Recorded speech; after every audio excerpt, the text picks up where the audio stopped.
Hola, hola queridos jóvenes, queridos hermanos, ¿qué tal? ¿Cómo están? Espero que se encuentren muy bien. Por aquí les saluda el Padre Byron. ¿El Espíritu Santo elige al Papa?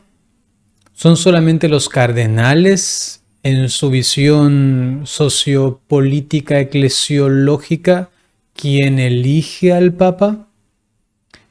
¿Quién elige al Papa? Para ello tenemos que entender claramente cómo actúa el Espíritu Santo en los cardenales. Vamos entonces a leer esta nota, me parece muy certera, de Así Prensa, escrita por Andrés Enríquez y Nicolás de Cárdenas, 5 de mayo de este año 2025.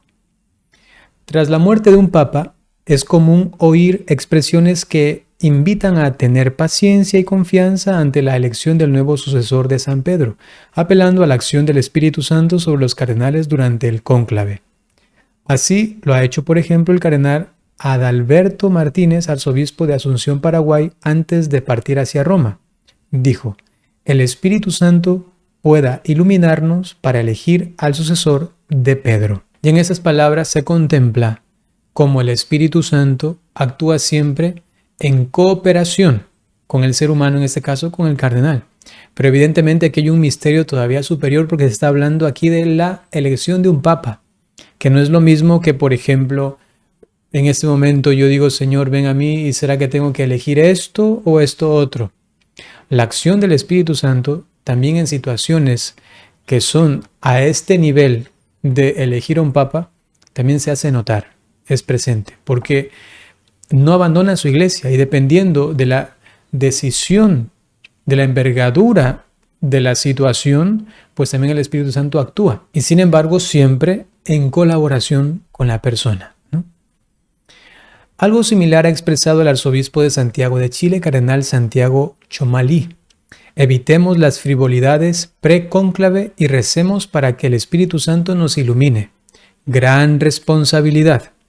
Igualmente, Espíritu Santo, igualmente, cardenales, que sean dóciles a esa inspiración, a esa iluminación. La pregunta sobre cómo ejerce esa influencia el Espíritu Santo sobre el colegio cardenalicio, o la posibilidad de que los purpurados ignoren esa inspiración, está presente en las tertulias mediáticas y redes sociales, a veces con tono encendido.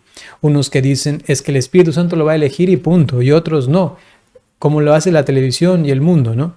Están ahí calculando quién es el preferiti, ¿no? El que tiene más votos, el del cual más se habla, el talante político de uno, del otro, y encasillando todo a una cuestión puramente, meramente política, ¿no? Y a veces también pasa eso en la iglesia, y por ahí hay algunos canales que hacen esto, ¿no? No le dan espacio a que sea el Espíritu Santo que elija, por último, a un desconocido. Nadie, me acuerdo cuando eligieron al Papa Francisco, los reporteros, los periodistas, los que dirigían en ese momento las transmisiones, ni siquiera los propios católicos decían: Bergoglio, sí, el cardenal, rápido, pásame información porque no sé qué decir. El cardenal de Buenos Aires, Argentina, y comenzaban. Y hasta se hizo popular una biografía del Papa que era incorrecta, ¿no? Bueno, ¿por qué? Porque no sabían que él iba a ser el electo. Porque pensaban: va a ser el de aquí, el de acá, el de acá, y ya tenían una especie de nota a seguir, dependiendo si eligen a este, a este, a este, a este y a este, digamos a 5 que eran los preferidos, ¿no? Y a la final no, y ya está. Hay que dar espacio a que el Espíritu Santo también nos sorprenda, siempre y cuando, evidentemente, los cardenales también sean dóciles. Una chispa que se propaga por los pasillos vaticanos, y por eso es la responsabilidad que tenemos todos nosotros de orar constantemente por el cónclave, ya desde ahora mismo. Una chispa que se propaga por los pasillos vaticanos. En 1997, el cardenal Joseph Ratzinger, entonces prefecto de la Congregación para la Doctrina de la Fe, explicó en la televisión de Baviera que el Paráclito, el Espíritu Santo, actúa como un buen maestro que deja mucho espacio, mucha libertad sin abandonarnos. Qué bonita esa explicación. Y añadió: no es que dicte el candidato por el que hay que votar, Probablemente la única garantía que ofrece es que nosotros no arruinemos totalmente las cosas, con tal que tengan la recta intención de dejarse guiar por el Espíritu Santo. ¿El Señor puede actuar? Por supuesto que sí, pero evidentemente que sí. No es un Dios muerto. El Espíritu Santo realmente ilumina, realmente inspira, realmente da emociones. No es que dicte al candidato, pero Él está allí presente. Unos años antes, en 1985, el mismo cardenal Ratzinger recuerda Eduard Habsburg, embajador de Hungría ante la Santa Sede, dijo que las congregaciones generales son muy importantes, las que se están dando actualmente, y que hoy día probablemente es la última, y si es que fuese necesario, dijeron los cardenales, el día de mañana harían una más. Las congregaciones generales para el cónclave, que son muy importantes, porque aquí los cardenales discuten libremente todo lo relacionado con la Iglesia.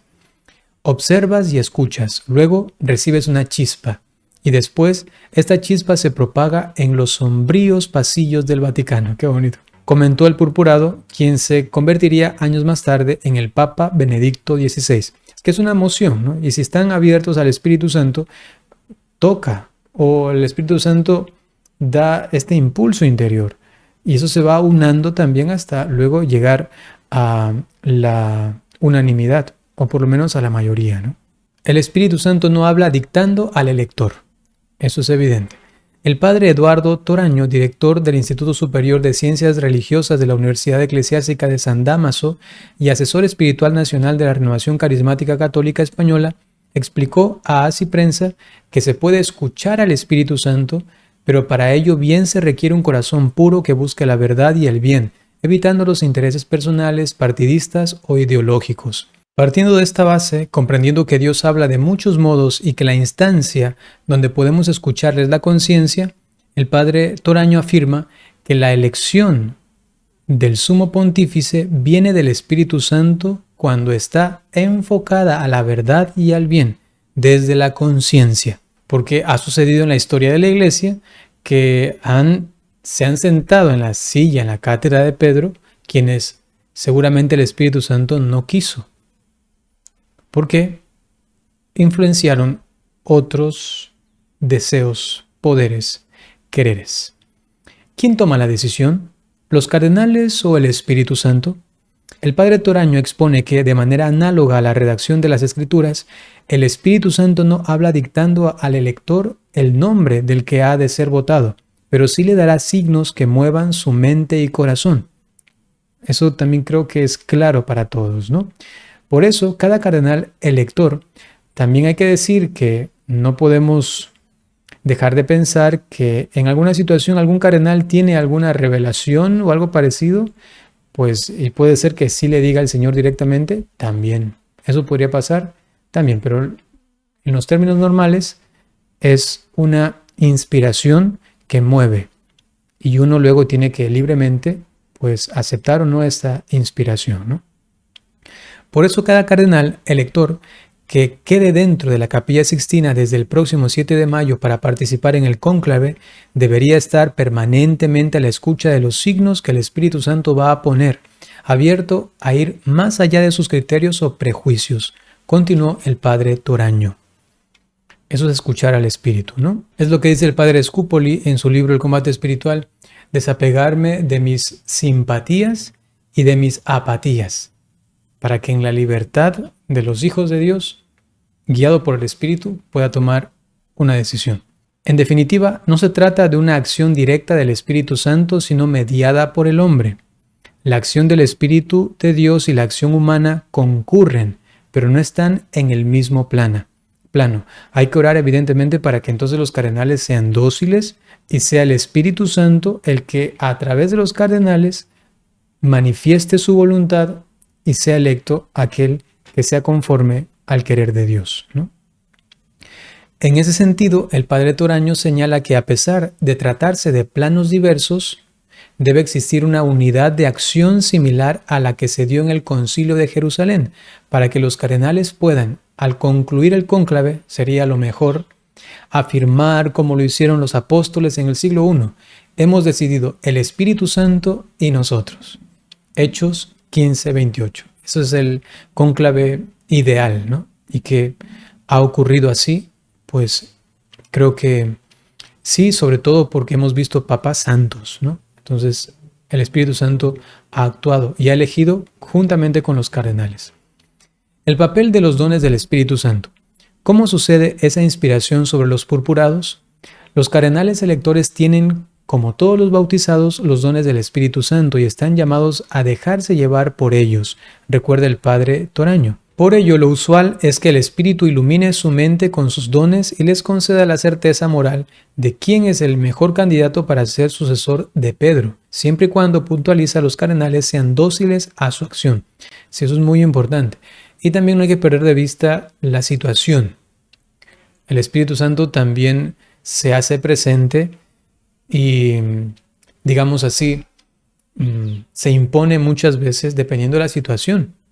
Porque uno podría decir, bueno, entonces la iglesia solamente depende de nosotros y le dejamos actuar al Espíritu Santo. No, porque como es algo tan grave, tan importante dentro del plan salvífico de Dios, está custodiada la iglesia por el Espíritu Santo y no se puede corromper, por ejemplo, ¿no? Pueden haber miembros corruptos, sí, pero la iglesia en sí, no. Asimismo, también hay situaciones donde el Espíritu Santo pues actúa dependiendo de la gravedad, ¿no? Uno de esos momentos es también un cónclave. No es la misma forma porque en el primer ejemplo de la iglesia, pues el Espíritu Santo nos ha dado una garantía de infalibilidad al respecto de esto. En cambio, al respecto del cónclave no hay ese grado y sin embargo, como es una situación grave de la iglesia, también el Espíritu Santo está, digamos, en términos humanos, porque es difícil explicarlo de una forma distinta, en términos muy humanos, es como si el Espíritu Santo está muy empeñado en ese momento concreto, porque tiene una gravedad muy grande, implica el pastoreo de toda la iglesia, ¿se entiende, no? Y sin embargo, como ha dicho el Padre, los cardenales tienen que ser dóciles a su acción, ¿sí? Entre los 7 dones del Espíritu Santo, el Padre Toraño destaca 3 de especial relevancia para este cometido. El don de ciencia para conocer lo que hay en la mente de Dios y ver la realidad desde sus ojos, el de entendimiento para comprender con su mente humana los designios divinos y el de consejo para discernir conforme a la voluntad de Dios. Una opinión similar tiene el sacerdote jesuita español Salvador Pie Ninot, teólogo y profesor de la Pontificia Universidad Gregoriana de Roma. El Espíritu comunica, dice él, su don de la gracia a los cardenales electores, con una función que purifica sus limitaciones humanas. De forma aún más decidida, continúa el Padre, el don del Espíritu tiene una función que fortalece todos los mejores valores cristianos y humanos que han de ejercer en su elección. Es aquí donde se sitúa el lugar de la necesaria y constante oración por los cardenales electores que se abran lo más posible al don del Espíritu del Señor que purifica y fortalece, el cual los asiste e ilumina a cada uno de ellos en el cónclave. ¿Pueden ignorar los cardenales al Espíritu Santo? Entonces sería la siguiente pregunta.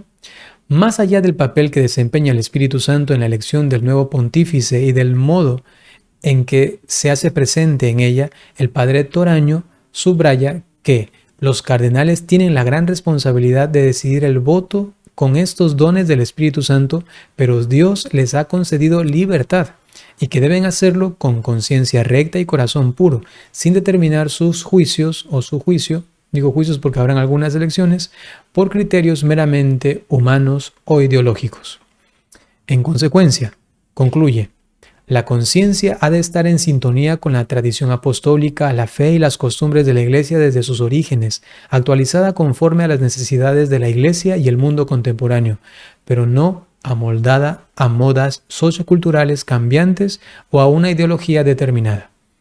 También el Padre Pie Ninot recuerda que la acción del Espíritu Santo está presente de forma directa y propia en la vida de la Iglesia, que como expresó el Concilio Vaticano II en la Constitución Dogmática Lumen Gentium, es una realidad compleja, hecha de un doble elemento humano y divino.